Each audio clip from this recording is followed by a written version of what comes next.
इतनी नफरत अच्छी नहीं होती कि मतलब आप एक सियासी जमात से इतनी नफरत करें। ये एंटी एमके हम हमेशा से थे, आज भी है और कल भी रहेंगे। तो मसला ये है कि एमके का सदका जो है जो सब लोग खा रहे हैं। तो मैं फिर आपको खा रहा है? जो भी खा रहे हैं, अब आज देखे ना यहाँ कौन चला रहा है कराची को। हम्माद सिद्दीकी का नाम जोड़ा जा रहा था या कहीं ना कहीं से इंस्ट्रक्शंस थी?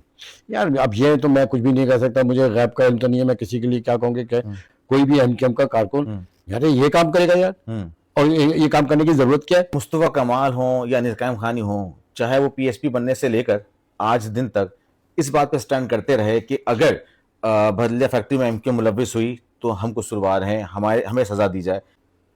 वो पूरी पार्टी स्टैंड कर रही थी, मैं मिनिस्टर था, मैं इस्तीफा दे रहा था, किसी के स्टैंड करने ना करने की क्या बात होती है। मसला ये कि स्टैंड किया जाए तो मुकदमा मैं लड़ लो। इस केस में हम्माद सिद्दीकी जो कि केटीसी के इंचार्ज थे, उनका नाम बहुत जोड़ा जाता है।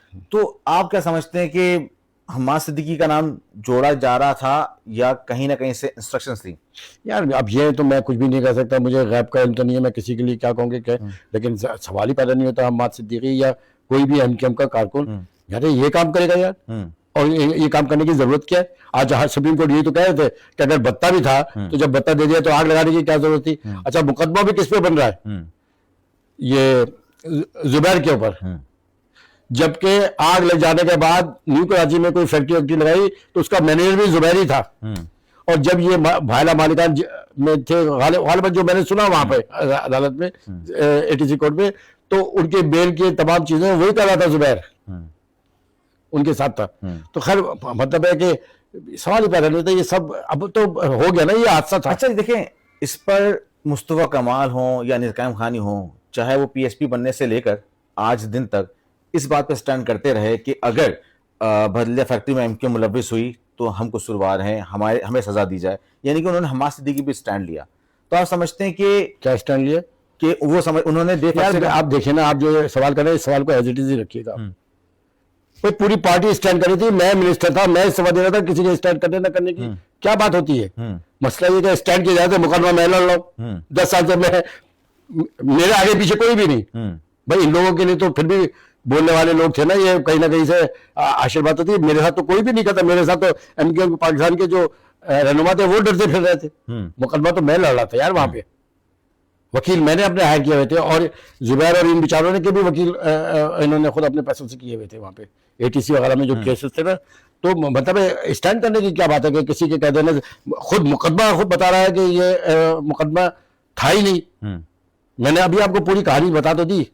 अच्छा अब ये बताएं कि आप क्या समझते हैं कि इतने साल बाद एक फैसला आया, उससे जो जुबैर चरिया हों या रहमान भोले हों या दीगर जो इस केस में नामजद थे, उनकी साख जितनी मुतासिर हुई उसको किस तरह से बहाल किया जा सकेगा, और ख़ास तौर पे जो मुतासरीन हैं उनको इंसाफ कैसे मिलेगा? क्योंकि आज तक ये तो साबित नहीं हो सका ना कि जब इनको जलाया गया या जल गए, और जो अभी भी रूमर्स बहुत सी हैं कि ये भी इल्ज़ाम लगाए जा रहे हैं कि ये फैसला जो है उसूलों पे नहीं बनता। अच्छा मतलब है कि अगर एमकेएम के हक में है तो फिर ये बन रहा है कि ये उसूलों पे नहीं है, और अगर झूठे मुकदमे में फांसी दे दें तो कहते हैं ये उसूलों के ऊपर है। यार ये क्या बात है, इतनी नफरत अच्छी नहीं होती कि मतलब आप एक सियासी जमात से इतनी नफरत करें जो लाखों लोगों की आज भी बिला तफरीक क़यादत कर रही है। कि मतलब है एमकेएम पे झूठा इल्जाम लगा दो तो सब खुश होंगे एमके, ये और ये जो आप सवाल कर रहे हैं ये कोई नई चीज नहीं है, ये एंटी एमकेएम हमेशा से थे,